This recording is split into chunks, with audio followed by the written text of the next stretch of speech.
ವಸಂತ್ ಕುಮಾರ್ ಅವರು ಗೆದ್ದರೆ ನಿರುದ್ಯೋಗವನ್ನು ಹೇಗೆ ನಿವಾರಣೆ ಮಾಡೋದಕ್ಕೆ ಅಂತ ಬಿಜೆಪಿ ಪಕ್ಷವನ್ನೇ ಯಾಕೆ ಆಯ್ಕೆ ಮಾಡ್ಕೊಂತಾರೆ? ಕೂಡ ನನಗೆ ಉದ್ಯೋಗ ಇಲ್ಲ ಅಂತೇಳಿ ಮನೇಲಿ ಕೂರಬಾರ್ದು.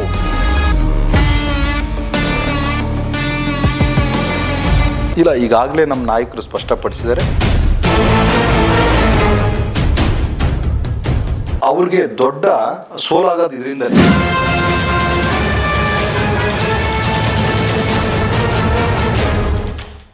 ನಮಸ್ಕಾರ, ನಾನು ಪ್ರಸನ್ನ ದೊಡ್ಡಗುಡಿ. ನಮ್ಮ ಜೊತೆ ಇದ್ದಾರೆ. ಈಗಾಗಲೇ ಚುನಾವಣಾ ರಂಗು ಎಲ್ಲಾ ಕಡೆ ಹರಡ್ತಾ ಇದೆ. ಜಿಲ್ಲಾ ಪಂಚಾಯಿತಿ, ತಾಲೂಕು ಪಂಚಾಯಿತಿ, ಅದರ ನಡುವೆ ಪದವೀಧರ ಕ್ಷೇತ್ರದ ಚುನಾವಣೆ ಕೂಡ ಶುರುವಾಗ್ತಾ ಇದೆ. ಈ ಚುನಾವಣೆಯಲ್ಲಿ ಆಗ್ನೇಯ ಪದವೀಧರ ಕ್ಷೇತ್ರದಿಂದ ವಸಂತ ಕುಮಾರ್ ಅವರು ಕಳೆದ ಬಾರಿಯೂ ಕೂಡ ಬಹಳ ಪ್ರಯತ್ನವನ್ನ ಮಾಡಿದ್ರು. ಕೊನೆ ಕ್ಷಣದಲ್ಲಿ ಕೈ ತಪ್ಪಿತ್ತು ಟಿಕೆಟ್. ಈ ಬಾರಿ 5 ಜಿಲ್ಲೆಗಳಿಗೂ ಕೂಡ ನಾನು ಆಕಾಂಕ್ಷಿಯಾಗಿದ್ದೇನೆ, ಬಿಜೆಪಿಯಿಂದನೇ ಆಕಾಂಕ್ಷಿಯಾಗಿದ್ದೇನೆ ಅಂತ ಹೇಳಿ ಈಗಾಗಲೇ ಎಲ್ಲ ಭಾಗದಲ್ಲಿ ಹೋರಾಟವನ್ನ ಮಾಡ್ತಾ ಇದ್ದಾರೆ. ಮತದಾರರನ್ನ ಸಂಪರ್ಕಿಸುವಂತ ಕೆಲಸವನ್ನ ಮಾಡ್ತಾ ಇದ್ದಾರೆ. ಸೊ ಚುನಾವಣೆಗೆ ಹೇಗೆಲ್ಲ ಸಿದ್ಧತೆ ಆಗಿದೆ, ಅವರ ಮನದಾಳದ ಮಾತುಗಳನ್ನ ಹಂಚಿಕೊಳ್ಳೋಣ ನಿಮ್ಮ ಚಾಲುಕ್ಯ ನ್ಯೂಸ್ನಲ್ಲಿ. ಸರ್ ನಮಸ್ಕಾರ. ನಮಸ್ಕಾರ ಸರ್. ವಸಂತ ಕುಮಾರ್ ಅವರು ಬಿಜೆಪಿ ಪಕ್ಷವನ್ನು ಯಾಕೆ ಆಯ್ಕೆ ಮಾಡ್ಕೊತಾರೆ ಅಂತ? ಸರ್, ನಾನು ನನ್ನ ವಿದ್ಯಾರ್ಥಿ ಜೀವನದಿಂದಲೂ ಕೂಡ ABVP ಕಾರ್ಯಕರ್ತನಾಗಿ ಬಂದಂಥವನು. ನಾನು ಮೂಲತಃ ಇದೇ ಜಿಲ್ಲೆಯ ಕೂಡೇಕೆರೆ ಮಠದಲ್ಲಿ ನನ್ನ ಹೈಸ್ಕೂಲ್ ಶಿಕ್ಷಣವನ್ನು ಮುಗಿಸಿದಾಗ ನನ್ನ middle school teacher RSS ITC ಕ್ಯಾಂಪಿಗೆ ಕರ್ಕೊಂಡು ಹೋಗ್ತಾರೆ. AV ಮಾಯಾ ಬ್ರಹ್ಮಚಾರ್ ಅಂತೇಳಿ. ಅವರು ನಾನು ಹೈಸ್ಕೂಲು ಮುಗಿಸಿ ಫಸ್ಟ್ PUC ಅಂತರ್ಗಟ್ಟೆಗೆ ಜಾಯಿನ್ ಆದಾಗ ಅವರು ಕೊಪ್ಪದ ಹತ್ರ ಅಂದಗಾರಲ್ಲಿ ನಮ್ಮದೊಂದು ITC ಕ್ಯಾಂಪ್ ನಡೆಯುತ್ತೆ RSS. ಆವಾಗ ನಾನು ಅಲ್ಲಿ IT ಶಿಕ್ಷಣವನ್ನು RSS ಮುಗಿಸ್ದೆ. ನಂತರ ನಾನು PUC ಮುಗಿಸಿ ಪದವಿಯನ್ನು ಕಲ್ಪತರು ಕಾಲೇಜು ತಿಪ್ಟೂರಲ್ಲಿ ಗುರುಕುಲಾನಂದ ಆಶ್ರಮದಲ್ಲಿದ್ದು ಡಿಗ್ರಿಗೆ ಜಾಯಿನ್ ಆದೆ. ಆಗ ನಾನು ನಂತರ ಕಾನೂನು ವಿದ್ಯಾಭ್ಯಾಸ ಮಾಡಬೇಕು ಅಂತ ಬೆಂಗಳೂರಿಗೆ ಹೋದೆ. ಬೆಂಗಳೂರಿನ BS ಕಾನೂನು ಕಾಲೇಜಲ್ಲಿ ನಾನು ಕಾನೂನು ವಿದ್ಯಾಭ್ಯಾಸಕ್ಕೆ ಜಾಯಿನ್ ಆದೆ. ಬಸವೇಶ್ವರ ನಗರದ ಕಂಬಿ ಸಿದ್ದರಾಮಣ್ಣ ಹಾಸ್ಟೆಲ್ನಲ್ಲಿ ನನಗೆ ವಸತಿ ವ್ಯವಸ್ಥೆ ಆಯಿತು. ಆಗ ನಾನು ಕಾಲೇಜು ದಿನಗಳಲ್ಲಿ ನಮ್ಮೆಲ್ಲ ಸ್ನೇಹಿತರು, ನನ್ನ ಫ್ರೆಂಡ್ ತಮ್ಮೇಶ್ ಗೌಡ ಅಂತ ಲಾಸ್ಟ್ ಟೈಮ್ ಬ್ಯಾಟ್ರಾಯನ್ಪುರ ಕ್ಯಾಂಡಿಡೇಟ್ ಆಗಿದ್ರು BJPಯಿಂದ. ಅವರು ಸಂತೋಷ್ ರೆಡ್ಡಿ ಅಂತ Bengaluru north university syndicate member ಇದ್ದರು. ಇವರೆಲ್ಲ ಸ್ನೇಹಿತರು ಭಾಳ ಆಸಕ್ತಿಯಿಂದ ನಾವು ವಿದ್ಯಾರ್ಥಿ ಪರಿಷತ್ತಿಗೆ ABVP ಸಂಘಟನೆ ಒಳಗೆ ತೊಡಗಿಸ್ಕೊಂಡು ಆಗ ನಾವು ವಿದ್ಯಾರ್ಥಿಗಳು ಅನೇಕ ಸಮಸ್ಯೆಗಳ ವಿರುದ್ಧ ಹೋರಾಟಗಳನ್ನು ಮಾಡ್ತಾ ಬಂದು ವಿದ್ಯಾರ್ಥಿಗಳಿಗೋಸ್ಕರ ಅವಾಗೆಲ್ಲ ಬಸ್ ಪಾಸು ಇದಕ್ಕಿದ್ದಂಗೆ ರೈಸ್ ಮಾಡೋರು. ಆಮೇಲೆ ಬೆಂಗಳೂರು ಯೂನಿವರ್ಸಿಟಿ ರಿಸಲ್ಟ್ಸ್ಗಳು, ಮಾರ್ಕ್ಸ್ ಕಾರ್ಡ್ಸ್ಗಳು ಇನ್ ಟೈಮಿಗೆ ವಿದ್ಯಾರ್ಥಿಗಳು ಸಿಗ್ತಾಯಿರಲ್ಲ. ಫಲಿತಾಂಶದ ಭಾಳ ಗೊಂದಲ ಆಗೋದು. ಆಮೇಲೆ ರಿಸಲ್ಟ್ ಕೊಟ್ಟು 6 ತಿಂಗಳು ವರ್ಷ ಆದರೂ ಮಾರ್ಕ್ಸ್ ಕಾರ್ಡ್ ರೀಚ್ ಆಗ್ತಿರಲ್ಲ. ಇವೆಲ್ಲ ಕೊರತೆ ವಿರುದ್ಧ ಸಾಕಷ್ಟು ಹೋರಾಟಗಳು. CET ಶುಲ್ಕ ಇದಕ್ಕಿದ್ದಂಗೆ ಜಾಸ್ತಿ ಮಾಡೋರು, ಅದ್ರ ವಿರುದ್ಧ ಸಾಕಷ್ಟು ಹೋರಾಟಗಳು. ಬಸ್ ಪಾಸ್ ವಿರುದ್ಧ, CET ಶುಲ್ಕದ ವಿರುದ್ಧ, ಕಾಲೇಜುಗಳು ಆಡಳಿತ ಮಂಡಳಿದ ಅನೇಕ ಮೂಲಭೂತ ಸಮಸ್ಯೆಗಳ ವಿರುದ್ಧ ಹೋರಾಟ ಮಾಡಿ ವಿದ್ಯಾರ್ಥಿಗಳಿಗೆ ನ್ಯಾಯ ಕೊಡಿಸ್ತಕ್ಕಂಥ ಕೆಲಸವನ್ನು ಮಾಡ್ತಾ ಬರ್ತಿದ್ವು. ಕಾನೂನು ವಿದ್ಯಾಭ್ಯಾಸ ಮುಗಿದ ಮೇಲೆ ಎಲ್ಲೋ ಒಂದು ವಿದ್ಯಾರ್ಥಿಗಳ ಸೇವೆ ಮಾಡೋ ಭಾಗ್ಯ ಸಿಗ್ತಾ ಇದೆಯಲ್ಲ ಅಂತೇಳಿ ನಾನು ಪೂರ್ಣಾವಧಿ ಕಾರ್ಯಕರ್ತನಾಗಿ ಬೆಂಗಳೂರಿನಲ್ಲೇ ABVP ಸಂಘಟನೆ ಕೆಲಸವನ್ನು 2008-09 ಮಾಡಿದೆ. ಆನಂತರ ನಾನು ಕಾನೂನು ವಿದ್ಯಾಭ್ಯಾಸ ಮುಗಿಸಿದ್ರಿಂದ ವಿದ್ಯಾರ್ಥಿ ನಾಯಕನಾಗಿ ಹೊರಬಂದು ಆಮೇಲೆ ವಕೀಲ ವೃತ್ತಿಯನ್ನು 2011 ಆಯ್ಕೆ ಮಾಡ್ಕೊಂಡೆ. ನಾನು ವಕೀಲ ವೃತ್ತಿಯನ್ನು ಶುರು ಮಾಡ್ತಾಯಿದ್ದೆ. ಕಳೆದ ಅನೇಕ ವರ್ಷದಿಂದ ನಾನು ವಿದ್ಯಾರ್ಥಿಗಳ ನಡುವೆ ಕೆಲಸ ಮಾಡಿದ್ದು, ಶಿಕ್ಷಣ ಕ್ಷೇತ್ರದಲ್ಲಿ ಕೆಲಸ ಮಾಡಿದ ಆಧಾರದ ಮೇಲೆ ಮಾನ್ಯ ರಾಜ್ಯಪಾಲರು ವಜುಭಾಯಿ ವಾಲಾ ಅವರು, ಅವಾಗ ಘನತೆಯುತ ರಾಜ್ಯಪಾಲರು ಬೆಂಗಳೂರು ವಿಶ್ವವಿದ್ಯಾಲಯದ ನಾಮನಿರ್ದೇಶಿತ ಸಿಂಡಿಕೇಟ್ ಸದಸ್ಯರಾಗಿ ಆಯ್ಕೆ ಮಾಡಿದರು 2016ರಲ್ಲಿ. ಎಲ್ಲ ಒಂದ್ ಕಡೆ ಉತ್ತ ನೀವು ಕಟ್ತೀರಾ, ಯಾವುದೋ ಬಂದು ಹಾವು ಸೇರ್ಕೊಳ್ಳುತ್ತೆ ಅನ್ನೋ ಸ್ಥಿತಿ BJP ಅದು, ನಮ್ದಲ್ಲ, BJP ಸ್ಥಿತಿ ಇದೆ. ಈ ಬಾರಿ ವಸಂತ್ ಕುಮಾರ್ ಅವ್ರ ಕತೆ ಏನಾಗುತ್ತೆ ಅಂತ? ಇಲ್ಲ, ಉತ್ತನೂ ನಾವೇ ಕಟ್ಟಿದ್ದೀವಿ, ನಾವೇ ಅದರೊಳಗಡೆ ಸೇರ್ಕೊಂತೀವಿ. ಸರಿ, ಹಂಗಾಗಿ ಸಾಧ್ಯನೇ ಇಲ್ಲ. ಯಾಕಪ್ಪ ಅಂತಂದರೆ ಇವತ್ತು ಇಡೀ ದೇಶದಲ್ಲಿ ನೀವು ನೋಡ್ತಾ ಬನ್ನಿ, ಇಡೀ ದೇಶದಲ್ಲಿ ನಮ್ಮ ನರೇಂದ್ರ ಮೋದಿ ಅವರ ನೇತೃತ್ವದಲ್ಲಿ ಸಂಪೂರ್ಣವಾಗಿ ಭಾಳ ಯುವಕರಿಗೆ ಅವಕಾಶಗಳನ್ನು ಕೊಡ್ತಾ ಇದ್ದಾರೆ ನಮ್ಮ ಪಕ್ಷದಲ್ಲಿ. ಇವತ್ತು 22-23 ವರ್ಷದ ಯುವತಿಯರು MP ಆಗಿರ್ತಕ್ಕಂಥದ್ದು ನಾವೆಲ್ಲ ನೋಡಿದ್ದೀವಿ. ಆಮೇಲೆ ಅನೇಕ ರಾಜ್ಯಗಳಲ್ಲಿ ಶಾಸಕರಾಗಿದ್ದಾರೆ ನಮ್ಮವರು. ನಮ್ಮ ಪಕ್ಷ ಯುವಕರಿಗೆ ಅವಕಾಶ ಕೊಡಬೇಕು, ಈ ದೇಶದ ಪುನರ್ ನಿರ್ಮಾಣದಲ್ಲಿ ಯುವಕರನ್ನ ತೊಡಗಿಸ್ಕೋಬೇಕು ಅನ್ನೋ ದೃಢ ನಿರ್ಧಾರವನ್ನು ಮಾಡಿದೆ. ಹಾಗೆಯೇ ನಮ್ಮ ಪಕ್ಷದ ರಾಜ್ಯಾಧ್ಯಕ್ಷರು ಕೂಡ ಯುವಕರೇ, BY ವಿಜಯೇಂದ್ರ ಅವರು. ಅನೇಕ ಸೀನಿಯರ್ ಲೀಡರ್ಸ್ ಇದ್ದರೂ ಕೂಡ ವಿಜಯೇಂದ್ರ ಅಂತ ಲೀಡರ್ಶಿಪ್ ರಾಜ್ಯಕ್ಕೆ ಅವಶ್ಯಕತೆ ಇದೆ ಅಂತೇಳಿ ನಮ್ಮ ಅಮಿತ್ ಶಾಜಿಯವರು, ನರೇಂದ್ರ ಮೋದಿಯವರು ಇವತ್ತು ನಮ್ಮ ಪಕ್ಷದ ನೇತೃತ್ವವನ್ನು ವಿಜಯೇಂದ್ರ ಅವ್ರಿಗೆ ಕೊಟ್ಟಿದ್ದಾರೆ.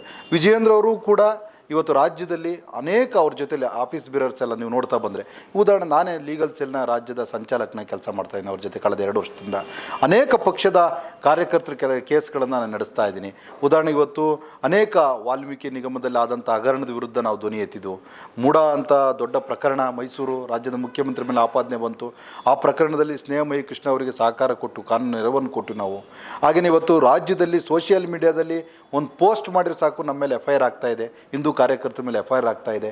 ಆ ಥರದ ಅನೇಕ ಪ್ರಕರಣಗಳನ್ನು ನಾವು ಹೈಕೋರ್ಟಲ್ಲಿ ಹಾಕಿ ಸ್ಟೇ ಮಾಡೋ ಅಂಥ ಕೆಲಸವನ್ನು ಇವತ್ತು ಕಾನೂನು ಪ್ರಕೋಷ್ಠದಿಂದ ನಾವು ನಮ್ಮ ಕಾನೂನು ಪ್ರಕೋಷ್ಠ ತಂಡ ಮಾಡ್ತಾ ಇದ್ವಿ. ಇದೆಲ್ಲ ಕೂಡ ನಮ್ಮ ರಾಜ್ಯಾಧ್ಯಕ್ಷರು ಕೊಟ್ಟಿರ್ತಕ್ಕಂಥ ವಿಜಯೇಂದ್ರ ಅವರ ಅವಕಾಶದಿಂದ ನಾವು ಮಾಡೋಕ್ಕಾಗ್ತಾ ಇದೆ. ಹಾಗೆಯೇ ಇವತ್ತು ಗುಬ್ಬಿನಲ್ಲಿ ನಡೆದಿರ್ತಕ್ಕಂಥ ಹೋರಾಟ ನಿಮಗೆಲ್ಲ ಗೊತ್ತೇ ಇದೆ.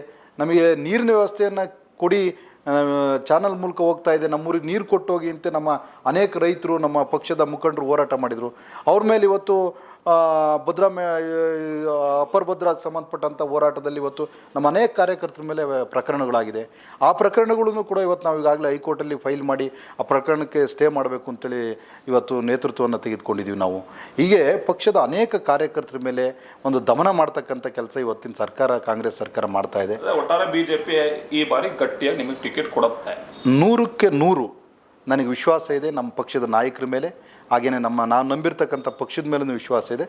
ನನ್ನನ್ನು ಒಬ್ಬ ಸಾಮಾನ್ಯ ಕಾರ್ಯಕರ್ತನಿಗೆ ಒಂದು ಅವಕಾಶ ಪಕ್ಷ ಈ ಸರಿ ಮಾಡಿಕೊಡ್ತದೆ. ಈ ಭಾಗದಲ್ಲಿ ಇದುವರೆಗೂ 10 ಸಲ ಚುನಾವಣೆ ಆಗಿದೆ. ಆಗ್ನೇಯ ಪದವೀಧರ ಕ್ಷೇತ್ರ 10 ಟೈಮ್ಸ್ ಕಳೆದ 60 ವರ್ಷದಲ್ಲಿ ಚುನಾವಣೆ ಆಗಿದೆ. ಮಲ್ಲಿಕಾರ್ಜುನಯ್ಯನವರು ಇವತ್ತು ತುಮಕೂರಿನಲ್ಲಿ 5-6 ಬಾರಿ ಆಗ್ನೇಯ ಪದವೀಧರರ ಶಾಸಕರಾದಂಥವ್ರು ಮಲ್ಲಿಕಾರ್ಜುನಯ್ಯವರು. ಅವರ ಒಂದು ನಿಟ್ಟಿನಲ್ಲಿ ನಾವು ಇವತ್ತು ಹೋಗಬೇಕು ಅಂತ ಚುನಾವಣೆ ಕಳೆದ 4 ತಿಂಗಳಿಂದ ತಯಾರಿ ಮಾಡ್ತಾಯಿದ್ದೀವಿ ನಾವು. ಹಾಗೆ ಡಾಕ್ಟರ್ ಶಿವಯೋಗ ಸ್ವಾಮಿಗಳಿದ್ರು, ಇಲ್ಲಿ ಕರಂಬಳ್ಳಿ ಸಂಜೀವ್ ಶೆಟ್ಟರಿದ್ದರು ಅಂತ ಅನೇಕ ನೇತಾರರು ನೇತೃತ್ವವನ್ನು ವಹಿಸಿರ್ತಕ್ಕಂಥ ಆಗ್ನೇಯ ಪದವೀಧರ ಕ್ಷೇತ್ರ. ಈ ಕ್ಷೇತ್ರ 10 ಬಾರಿನಲ್ಲಿ 8 ಬಾರಿ BJPನೇ ಗೆದ್ದಿದೆ. ಇಲ್ಲಿ 2 ಬಾರಿ ಮಾತ್ರ ನಮ್ಮ ಸ್ವಯಂಕೃತ ಅಪರಾಧದಿಂದ ನಾವು ಸೋತಿದ್ವಿ ಬಿಟ್ಟರೆ, ಒಂದು ಸರಿ ಚೌಡಾರೆಡ್ಡಿಯವರು ಗೆದ್ದಿರೋದು ಬಿಟ್ಟರೆ, ಇನ್ನೊಂದು ಸರಿ ದಾವಣಗೆರೆ ಕಡೆಯವರೊಬ್ಬರು JDSಯಿಂದ ಗೆದ್ದಿರೋದು ಬಿಟ್ಟರೆ ಶಿವಶಂಕರ್ ಅವರು. ಆವಾಗ ನಮ್ಮ BJPಯಿಂದಲೇ ಅಭ್ಯರ್ಥಿಗಳು ತುಂಬ ಜನ ಆದಂಥ ಸಂದರ್ಭದಲ್ಲಿ JDS ಅವ್ರು ಗೆದ್ದಿರೋದು ಬಿಟ್ಟರೆ ಇದು ಸಂಪೂರ್ಣವಾಗಿ BJPಯ ಮತದಾರ ಇರ್ತಕ್ಕಂಥ ಕ್ಷೇತ್ರ. ವಸಂತ್ ಕುಮಾರ್ ಅವ್ರು ಗೆದ್ದರೆ ನಿರುದ್ಯೋಗವನ್ನು ಹೇಗೆ ನಿವಾರಣೆ ಮಾಡೋದಕ್ಕೆ ಒಂದು ಪ್ಲ್ಯಾನ್ ಮಾಡ್ತಾರೆ ಅಂತ? ಸರ್, ಭಾಳ ಮೂಲಭೂತವಾದ ಪ್ರಶ್ನೆ ಎತ್ತಿದ್ರಿ, ಪ್ರಮುಖವಾದ ಪ್ರಶ್ನೆ ಇದು. ಇವತ್ತು ನಾವು ಈ ಒಂದು ಪ್ರಶ್ನೆ ಇಟ್ಕೊಂಡೇ ಚುನಾವಣೆ ಮಾಡಬೇಕಾಗಿದೆ ಸರ್. ಒಂದು ಮೂಲಭೂತವಾಗಿ ಇವತ್ತು ಇಡೀ 5 ಜಿಲ್ಲೆಯಲ್ಲಿ ನಾನು ನೋಡ್ತಾ ಹೋಗ್ತಾಯಿದ್ದೀನಿ. ಇವತ್ತು ಕೋಲಾರ, ಚಿಕ್ಕಬಳ್ಳಾಪುರ ಇರ್ಬೋದು, ನಮ್ಮ ತುಮಕೂರು ಜಿಲ್ಲೆ ಇರ್ಬೋದು, ಚಿತ್ರದುರ್ಗ ಜಿಲ್ಲೆ ಇರ್ಬೋದು, ದಾವಣಗೆರೆ ಎಲ್ಲ ಭಾಗದಲ್ಲೂ ಸಾವಿರಾರು ಲಕ್ಷಾಂತರ ಪದವೀಧರರು ಪದವಿ ಮುಗಿಸ್ಕೊಂಡು ಅವ್ರಿಗೊಂದು ಗುರಿ ಇಲ್ಲ, ಯಾವ ಕಡೆ ಹೋಗಬೇಕು, ಏನು ಮಾಡಬೇಕು ಅನ್ನೋದು ತೋಚ್ತಾ ಇಲ್ಲ. ಕುಟುಂಬಗಳಲ್ಲಿ ಮಧ್ಯಮ ವರ್ಗ ಕುಟುಂಬ, ಬಡ ಕುಟುಂಬ, ತಂದೆ ತಾಯಿಗಳು ಅವರಿಗೆ ಮಾರ್ಗದರ್ಶನ ಮಾಡೋಕ್ಕಾಗ್ತಾ ಇಲ್ಲ. ಆ ಒಂದು ನಿಟ್ಟಿನಲ್ಲಿ ಅನೇಕ ಪದವೀಧರ ಯುವಕರು ಇವತ್ತು ಸಣ್ಣ ಸಣ್ಣ ಉದ್ಯೋಗಗಳನ್ನು ಮಾಡಿಕೊಂಡು ಕೃಷಿ ಮಾಡಿಕೊಂಡು ಜೀವನ ಮಾಡ್ತಕ್ಕಂಥದ್ದು ನಾವು ನೋಡ್ತಾ ಇದ್ದೀನಿ. ಈಗ ನಾನು ಮುಂದಿನ ದಿನಗಳಲ್ಲಿ ಈಗಾಗಲೇ 5 ಜಿಲ್ಲೆಯಲ್ಲಿ 1,76,000 ಎನ್ರೋಲ್ಮೆಂಟ್ ಆಗಿದೆ ಸರ್. ಇನ್ನೂ ಎನ್ರೋಲ್ಮೆಂಟ್ ಆಗರಿದ್ದಾರೆ ಪದವೀಧರರು. ನಾನು ಅದಕ್ಕೆ ಹೇಳ್ತಾ ಇದ್ದೀನಿ ಎಲ್ಲ ಪದವೀಧರಿಗೆ, ಇನ್ನೂ ಜಾಗೃತಿ ಮೂಡಿಸ್ಕೊಳ್ಳಿ, ಪದವೀಧರರಾಗಿ ನೀವು ಸೂಕ್ತ ಅಭ್ಯರ್ಥಿ ಆಯ್ಕೆ ಮಾಡಿ.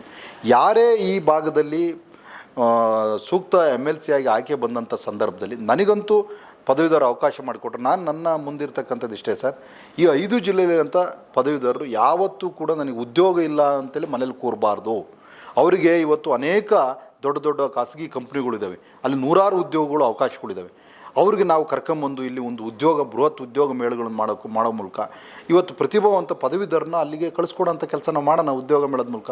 ಇವತ್ತು ಸ್ಪರ್ಧಾತ್ಮಕ ಜಗತ್ತು ಇವತ್ತು ಈ 5 ಜಿಲ್ಲೆಯಲ್ಲಿ ಎಲ್ಲ ಕಡೆ ನಾವು ಒಂದು ಕಾಂಪಿಟೇಟಿವ್ ಎಕ್ಸಾಮ್ಸ್ಗೆ ತಯಾರಿ ಮಾಡೋಂಥ ಸೆಂಟರ್ಸನ್ನು ಶುರು ಮಾಡೋಣ ಸರ್ಕಾರದ ಸಹಾಯದಿಂದ. ಎಲ್ಲ ಭಾಗದಲ್ಲೂ ವಿದ್ಯಾರ್ಥಿಗಳು ಬಂದು ಅಲ್ಲಿ ಕಾಂಪಿಟೇಟಿವ್ ಎಕ್ಸಾಮ್ಸ್ಗಳಿಗೆ ತಯಾರಿ ಮಾಡಲಿ. ಕಾಂಪಿಟೇಟಿವ್ ಎಕ್ಸಾಮ್ ತಗೊಂಡು ಇವತ್ತು ಉನ್ನತ ಹುದ್ದೆಗೆ ಹೋಗಲಿ, ಕ್ಲಾಸ್ 1 ಆಫೀಸರ್ಸ್ ಆಗಲಿ ನಮ್ಮ ಪದವೀಧರರು 5 ಜಿಲ್ಲೆಯಲ್ಲಿ. ಇದು ನನ್ನ ಮೂಲಭೂತವಾದಂಥದ್ದು. 2 ಪ್ರಮುಖವಾಗಿ ಒಂದು ಎಲ್ಲ ಜಿಲ್ಲೆಗಳಲ್ಲಿ ಉದ್ಯೋಗ ಮೇಳಗಳನ್ನು ಮಾಡೋ ಮೂಲಕ ಬೃಹತ್ ಉದ್ಯೋಗ ಮೇಳಗಳನ್ನು ಅವರಿಗೆ ಉದ್ಯೋಗ ಕಲ್ಪಿಸಿಕೊಡೋ ಅಂಥದ್ದು. ಇನ್ನೊಂದು ಭಾಗದಲ್ಲಿ ಪದವಿ ಮುಗಿದಂಥವ್ರು ಈ ಸ್ಪರ್ಧಾತ್ಮಕ ಜಗತ್ತಲ್ಲಿ ಅವರು ಕಾಂಪಿಟೇಟಿವ್ ಎಕ್ಸಾಮ್ಸ್ಗೆ ಕೂತು ಆ ಎಕ್ಸಾಮ್ಗಳು ಬರೆಯೋ ಮೂಲಕ ಇವತ್ತು ಉನ್ನತ ಒಂದು ಹುದ್ದೆಗಳಿಗೆ ಹೋಗೋ ಅಂಥ ಅವಕಾಶವನ್ನು ಕಲ್ಪಿಸ್ಕೊಡೋ ಅಂಥದ್ದು. 3ನೇದು ಎಲ್ಲೆಲ್ಲಿ ಸಾಧ್ಯವಾಗ್ತದೆ ಪದವೀಧರರಿಗೆ ಅವರ ಪ್ರತಿಭೆಗೆ ತಕ್ಕಂತೆ ಉದ್ಯೋಗಗಳನ್ನು ಸೃಷ್ಟಿ ಮಾಡೋ ಅಂಥ ಒಂದು 3 ಯೋಜನೆಗಳನ್ನು ಪ್ರಮುಖವಾಗಿ ಇಟ್ಕೊಂಡು ನಾನು ಮೈಂಡಲ್ಲಿ ಹೋಗ್ತಾ ಇದ್ದೀನಿ. ತಮ್ಮಲ್ಲಿ ಅವರಲ್ಲಿ ವಿನಂತಿ ಮಾಡೋದಿಷ್ಟೇ, ನೀವು ಯಾರು ನೋಂದಣಿಯಾಗಿದ್ದೀರಿ ಎಲ್ಲರೂ ಕೂಡ ತಮ್ಮ ಸಂವಿಧಾನ ಕೊಟ್ಟಿರ್ತಕ್ಕಂಥ ಒಂದು ಏನು ಮತದಾನದ ಹಕ್ಕಿದೆ ಅದರಿಂದ ನೀವು ಯಾರು ವಂಚಿತರಾಗಬೇಡಿ. ಸೂಕ್ತ ಅಭ್ಯರ್ಥಿಯನ್ನು ಆಯ್ಕೆ ಮಾಡೋ ದೃಷ್ಟಿಯಿಂದ ನೀವು 100% ಎಲ್ಲರೂ ಬಂದು ಅವತ್ತು ಅಕ್ಟೋಬರ್ ಬರೋಂಥ ಚುನಾವಣೆಯಲ್ಲಿ ಮತದಾನ ಮಾಡಿ ಅನ್ನೋದಷ್ಟೇ ನನ್ನ ಅಪೇಕ್ಷೆ ಆಗಿದೆ. ಸೊ JDS ಮತ್ತು BJP ಏಕಕಾಲದಲ್ಲಿ ಹೋಗ್ತೀರಾ ಅಥವಾ ಡಿವೈಡ್ ಆಗುವಂಥ ಸಿಚುವೇಶನ್ಸ್ ಕಾಣ್ತಾ ಇದೆಯಾ ಅಂತ? ಇಲ್ಲ, ಈಗಾಗಲೇ ನಮ್ಮ ನಾಯಕರು ಸ್ಪಷ್ಟಪಡಿಸಿದ್ದಾರೆ. ನಮ್ಮ ಪಕ್ಷದ ನಾಯಕರಾಗಲಿ ನಮ್ಮ JDSನ ನಾಯಕರು ಕೂಡ MLC MLA ಎಲೆಕ್ಷನ್ಸ್ ಎಲ್ಲರೂ ಕೂಡ ನಾವು ಒಟ್ಟಾಗಿ ಒಂದಾಗಿ ಹೋಗಬೇಕು, ಗೆಲ್ಲಬೇಕು ಅನ್ನೋದಷ್ಟೇ ಉದ್ದೇಶ ಇದೆ. NDAಗೆ ಈಗ ವಿರುದ್ಧ ಅಂದರೆ ಕಾಂಗ್ರೆಸ್ ಒಂದು ದೊಡ್ಡ ಬಾಣ ಬಿಟ್ಟಿದೆ, 5 ಗ್ಯಾರಂಟಿಗಳು. ಅದರಲ್ಲಿ ಕೊನೆಯ ಗ್ಯಾರಂಟಿಯೇ ಪದವೀಧರರಿಗೆ ಸ್ಟೇ ಫಂಡ್ ಕೊಡುವಂಥದ್ದು. ಇದನ್ನು ಹೆಂಗೆ ನಿವಾರಣೆ ಮಾಡ್ತೀರಾ ಅಂತ ನೀವಿನ್ನೂ ಶುರು ಮಾಡ್ತಾ ಇದ್ದೀರಾ. ಅವ್ರು ಆಲ್ರೆಡಿ ಹಣವನ್ನೇ ಕೊಟ್ಟು ಪದವೀಧರರನ್ನು ಜೊತೆಯಲ್ಲಿ ಇಟ್ಕೊಳ್ಳುವಂಥ ಕೆಲಸ ಶುರುವಾಗ್ತದೆ. ಅವ್ರಿಗೆ ದೊಡ್ಡ ಸೋಲಾಗೋದು ಇದರಿಂದಲೇ. ದೊಡ್ಡ ದೌರ್ಭಾಗ್ಯನೂ ಕೂಡ ಕಾಂಗ್ರೆಸ್ಗೆ ಈ 4 ಕ್ಷೇತ್ರದ ಎಲೆಕ್ಷನ್ ಈಗ ಏನು ನಡೆಯುತ್ತಲ್ಲ, ಪದವೀಧರ ಶಿಕ್ಷಕರ ಕ್ಷೇತ್ರ, ಬೆಂಗಳೂರು ಶಿಕ್ಷಕರ, ಆಗ್ನೇಯ ಪದವೀಧರ, ಪಶ್ಚಿಮ ಪದವೀಧರ, ಗುಲ್ಬರ್ಗ ಈಶಾನ್ಯ ಶಿಕ್ಷಕರ 4 ಎಲೆಕ್ಷನ್ಸ್, ಮುಂಬರುವ ಅಕ್ಟೋಬರ್ ಎಲೆಕ್ಷನ್ಸು ಕಾಂಗ್ರೆಸ್ಗೆ ಮುಖಭಂಗ ಆಗುತ್ತೆ 4ರಲ್ಲೂ ಕೂಡ. ಯಾಕಪ್ಪ ಅಂದರೆ ಇವತ್ತು ಯಾರೋ ಸಾಮಾನ್ಯ ಬಡ ಹಳ್ಳಿಲಿರ್ತಕ್ಕಂಥವ್ರಿಗೆ ನೀವು ಚೀಟ್ ಮಾಡ್ದಂಗೆ ಪದವೀಧರರಿಗೆ ಶಿಕ್ಷಕರಿಗೆ ಮಾಡೋಕ್ಕಾಗಲ್ಲ. ಯಾಕಪ್ಪ ಅಂದರೆ ವಿದ್ಯಾವಂತರು ಇವತ್ತು ಯಾರೂ ಕೂಡ ವರ್ಷದ ಕೂಳಿಗೆ ಇಷ್ಟಪಡ್ತಾ ಇಲ್ಲ, ಅವರು ವರ್ಷದ ಕೂಳನ್ನು ಆಯ್ಕೆ ಮಾಡ್ಕೊತಾ ಇದ್ದಾರೆ. ಸೊ ಇನ್ನು ಎಷ್ಟು ದಿನಗಳ ಕಾಲ ಪದವೀಧರರು ಇನ್ನು ಅವಕಾಶ ಕೊಡ್ತಾ ಇದ್ದಾರೆ ಅವ್ರಿಗೆ ಅಂತ, ಅದಕ್ಕೆ ಏನೇನು ಮಾಹಿತಿ ಬೇಕು? ಈಗಾಗಲೇ ಕಳೆದ 3-3.5 ತಿಂಗಳಾಯಿತು ಚುನಾವಣಾ ಆಯೋಗ ಒಂದು ನೋಟಿಫಿಕೇಷನನ್ನು ಮಾಡಿ ಎಲ್ಲ ಪದವೀಧರರು ರಿಜಿಸ್ಟ್ರೇಷನ್ಸ್ ಮಾಡ್ಕೊಳ್ಳಿ ಅಂತ ತಿಳಿಸಿತ್ತು. ಎಲ್ಲ ತಾಲೂಕು ಕಚೇರಿಗಳಲ್ಲಿ ಈಗಾಗಲೇ 1,76,338 ಪದವೀಧರರು, ಆಗ್ನೇಯ ಪದವೀಧರರ 5 ಜಿಲ್ಲೆಗಳಲ್ಲಿ ಈಗಾಗಲೇ ನೋಂದಣಿಯಾಗಿದ್ದಾರೆ. ಚುನಾವಣಾ ಆಯೋಗ ಫೈನಲ್ ಪಬ್ಲಿಕೇಷನನ್ನು ಈಗಾಗಲೇ ನೀಡಿದೆ. ಡಿಸೆಂಬರ್ 30ನೇ ತಾರೀಕು ಫೈನಲ್ ಪಬ್ಲಿಷನ್ನು ಮಾಡಿದೆ.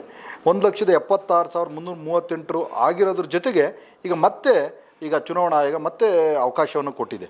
ಯಾರೆಲ್ಲ ಪದವೀಧರರು ನೋಂದಣಿ ಆಗಿಲ್ಲ 5 ಜಿಲ್ಲೆಯಲ್ಲಿ, ಯಾರು ಅವಕಾಶ ಸಿಕ್ಕಿಲ್ಲ, ಅವ್ರಿಗೆ ಸಮಯದ ಅವಕಾಶದ ಕೊರತೆಯಿಂದ ಯಾರಿಗೆ ನೋಂದಣಿ ಆಗೋಕ್ಕಾಗಿಲ್ಲ, ಮುಂದಿನ ದಿನಗಳಲ್ಲಿ 2 ಸೆಟ್ ನೀವು ತಾಲೂಕು ಕಚೇರಿ ಸಬ್ಮಿಟ್ ಮಾಡೋದ್ರ ಮೂಲಕ ಫಾರಮ್ 18 ಭರ್ತಿ ಮಾಡಿರ್ತಕ್ಕಂಥದ್ದನ್ನು ಇನ್ನೊಂದು ಕಾಪಿ ಡೂಪ್ಲಿಕೇಶನ್ ಮಾಡಿ 2 ಸೆಟ್ಟನ್ನು ತಾಲೂಕು ಕಚೇರಿ ತಲುಪಿಸೋ ಮೂಲಕ ನೋಂದಣಿಯನ್ನು ಮತ್ತೆ ಅಕ್ಟೋಬರ್ ಅಂದರೆ ನಾಮಿನೇಷನ್ ಬಿಫೋರ್ 10 ಡೇಸ್ ತನಕನೂ ಕೂಡ ನೋಂದಣಿಗೆ ಅವಕಾಶ ಇದೆ.